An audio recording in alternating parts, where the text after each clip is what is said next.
জেনেও তোমার আখি চুপ করে থাকে, রোজ দুই ফোঁটা যেন আরো ভালো লাগে। গানে অভিসারে চাই শুধু বারে বারে তোমাকে। রাধে রাধে বন্ধুরা, কেমন আছো তোমরা সবাই? আশা করছি তোমরা সবাই খুব ভালো আছো, আমিও ভালো আছি। তো সিম্পল হাউজে জয়সি নতুন আরেকটি ব্লগে তোমাদের সকলকে স্বাগত জানাই। তো দেখো, এখন সকালে 6:30 মতন বাজে। তো উঠে বসেছিলাম, এখনও ফ্রেশও হয়নি। এদিকে বাইরে বৃষ্টি শুরু হয়েছে, হালকা চোখে দেখলে বোঝা যাবে না। আমি এখনও অবধি শিউলি ফুল তোলা থেকে শিউলি ফুলও কুড়াইনি। দেখতে পাচ্ছ ওই যে গাছপালায় এখনও ফুল পড়ে আছে। বৃষ্টি কিন্তু এদিকে অলরেডি শুরু হয়ে গেছে। এদিকে যদি ভালোভাবে তাকিয়ে দেখা যায় তাহলে বৃষ্টিটা দেখা যাচ্ছে। এই যে অসময়ে বৃষ্টি কার ভালো লাগে বলো তো? একদম কি একটা বিরক্তিকর মতন। কাল থেকে মেঘলা হয়েছিল আর আজকে বৃষ্টি হচ্ছে। তো ফুলগুলো এখন কোড়াবো, তো দেখো পুরো ফুলগুলো ভিজে ভিজে হয়ে আছে এই যে। আর বৃষ্টি তো পড়ছে।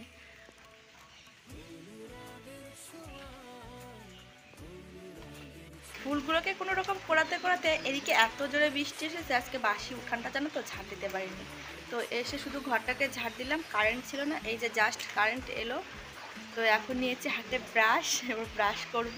এদিকে দেখো কেমন জোরে বৃষ্টি শুরু হয়ে গেছে, উঠানটা দেখেই বুঝতে পারছো কত জোরে বৃষ্টি শুরু হয়ে গেছে। তো ভাবছি কলপাটের থেকে এক বালতি জল এনে দৌড়ে ঢেলে দেবো, আর কোনো রকম একটু ঝাঁটা দিয়ে ঝাড় দিয়ে দেবো। তো চলো ব্রাশ করে নিই। আর এদিকে কালকে তো বুদ্ধি করে যা হোক উনুনটাকে উঠিয়ে রেখেছিলাম, তার জন্য বাঁচা। আর নয়তো বৃষ্টির মধ্যে আবার উনুনটাকে যে কী করতাম কি না করতাম তার কোনো ঠিক ঠিকানা নেই। ওই বাইরে রান্নাঘরে রেখে দিয়েছি উনুনটাকে উঠিয়ে দুজনা মিলে। তো চলো ব্রাশ করে মধ্যে চাটাকে আগে বানিয়ে নিই। আর এই যে ফাইনালি তারপরে চলে এসেছি রান্নাঘরে। আর রান্নাঘরে এসেই আগে চাটা বসিয়েছি। প্রথমে যে চাটা ঢেলে নিলাম ওটা ছিল চিনি ছাড়া চা, তোমার দাদা ভাইয়ের জন্য। আর তারপরে আমার আর আমার শ্বশুরমশাইয়ের জন্য চিনি দিয়ে চাটা বানিয়ে ফেললাম। আজ না বাড়িতে বিস্কুটটা বাড়ান্ত হয়ে গেছে, তার জন্য মুড়ি দিয়েই চাটা খেয়ে নিলাম সকলে মিলে। তো কি হয় বলো তো, মুড়ি সকলের পছন্দ কিন্তু আমার একদমই পছন্দ না। মুড়ি খেলে না আমার গালটা ছালিয়ে যায়। তো সেক্ষেত্রে দেখবে আমি খুব কম, মানে ভুল ভবিষ্যৎ হয়তো এক একদিন এরকম যদি হয় যেদিনকার, তো সেই দিনকারই হয়তো মুড়ি খাই, তাছাড়া কিন্তু আমাকে দেখবে না কখনো কোনো দিন মুড়ি খেতে। আর এক শখ করে যদি মুড়ি খাই তাহলে তোমার শসা, পেঁয়াজ, টমেটো, চানাচুর দিয়ে যদি মাখিয়ে দেয় তাহলে ওই যে শসার জন্য মুড়িটা নরম হয়ে যায়, তখন ওই খেতে বেশ ভালোই লাগে। আর ওদিকে তো দেখলে বসিয়ে আসলাম ভাত। আর আজকে যেহেতু সকাল থেকে বৃষ্টি হচ্ছে, তার জন্য তোমার দাদাভাই পায়রাগুলোকে ছাড়েনি জানো তো, ছাদের উপরে বসেছিল, এসে আবার পায়রাগুলোকে না ছেড়ে চলে গেছে দরজাটা টেনে রেখে।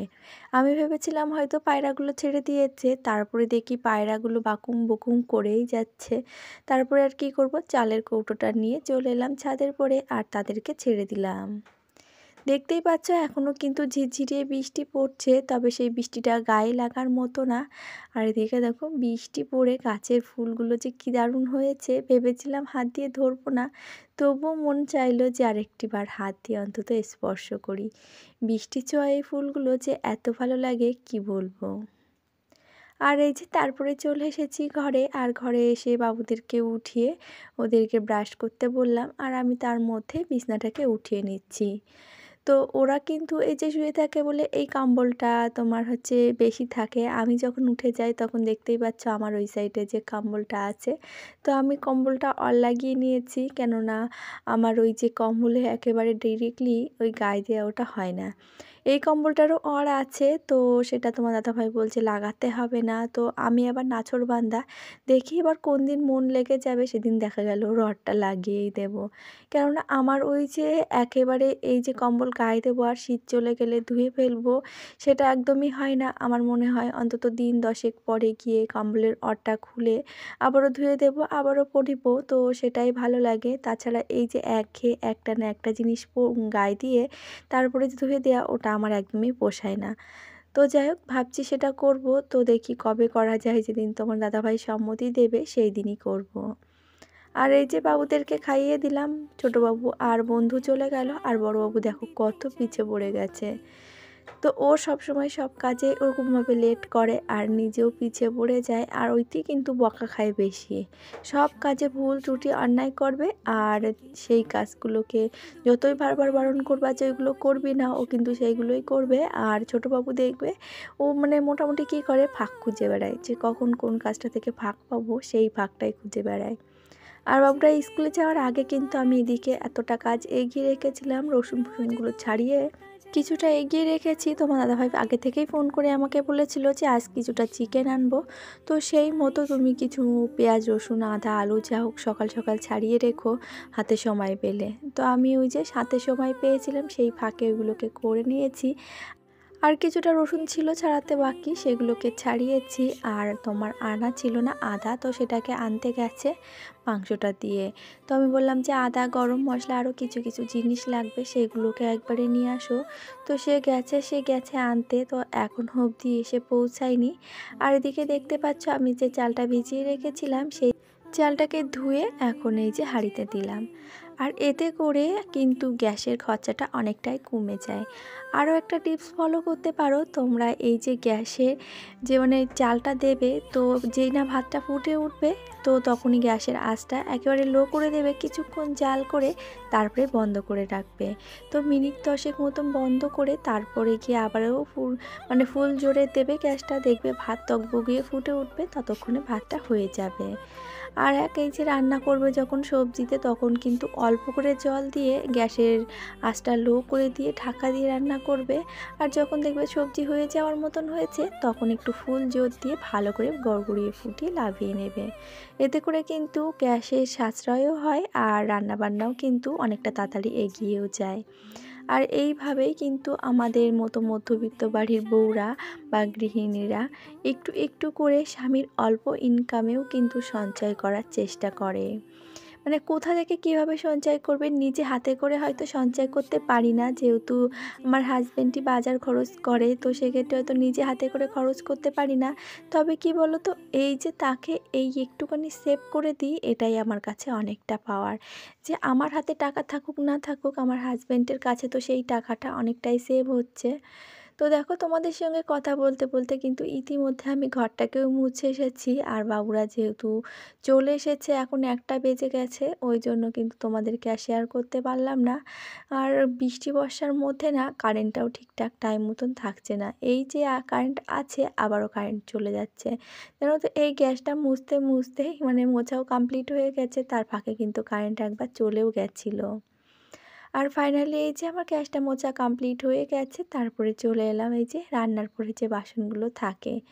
তো কিছু রান্নার বাসন আছে আর কিছু সকালে টুকিটাকি বাসনও আছে। সকালে কিছুটা মেজেছিলাম আর এদিকে ওদিকে যেগুলো এড়িয়ে থাকে, তো সেগুলোকে নিয়ে মোটামুটি এখন বসেছি এগুলোকে পরিষ্কার করে নেব। তবে চলো এরই সাথে বলে রাখি, আমার আজকের ভিডিওটি তোমাদের কেমন লাগলো একটা কমেন্ট করে জানাতে ভুলবে না। আর যদি ভালো লেগে থাকে তো প্লিজ একটা লাইক করে দিও। আর নতুন যদি কোনো বন্ধু আজকে আমার ভিডিওটি এই পর্যন্ত দেখে থাকো, ভিডিওটি দেখে ভালো লাগলে চ্যানেলটিকে সাবস্ক্রাইব করে রাখতে পারো। আর পুরনো বন্ধুরা যারা অলরেডি কাজটি করে রেখে দিয়েছো, তাদেরকে জানাই অসংখ্য ধন্যবাদ আর অনেক ভালোবাসা। বন্ধুরা জানো তো, তোমাদের এই যে প্রতিদিন এক একটা মিষ্টি মিষ্টি কমেন্ট আমাকে মোটিভেট করে নতুন একটা ভিডিও দেওয়ার জন্য। আর তোমাদের কাছে প্রতিনিয়ত আমি আশা রাখি মিষ্টি একটা কমেন্টের। আর এই যে দেখো তোমাদের সঙ্গে কথা বলতে বলতে কি আমার স্নান কমপ্লিট হয়ে গেছে। আর শীতকালে কিন্তু স্নানের পরে একটা বাড়তি কাজ হয়েছে, সেটা হলো মুখে ক্রিম মাখা, গায়ে ক্রিম মাখা। তো এই কাজগুলো না আমার একদমই ভালো লাগে না, আর সেই কাজগুলোই এখন প্রতিনিয়তই করতে হচ্ছে। তবে যদি ভাবি যে অ্যাভয়েড করে যাব, তাও কিন্তু হবে না। কেননা এখন শীতের শুরু, তো এখন টানের ভাগটা বেশি।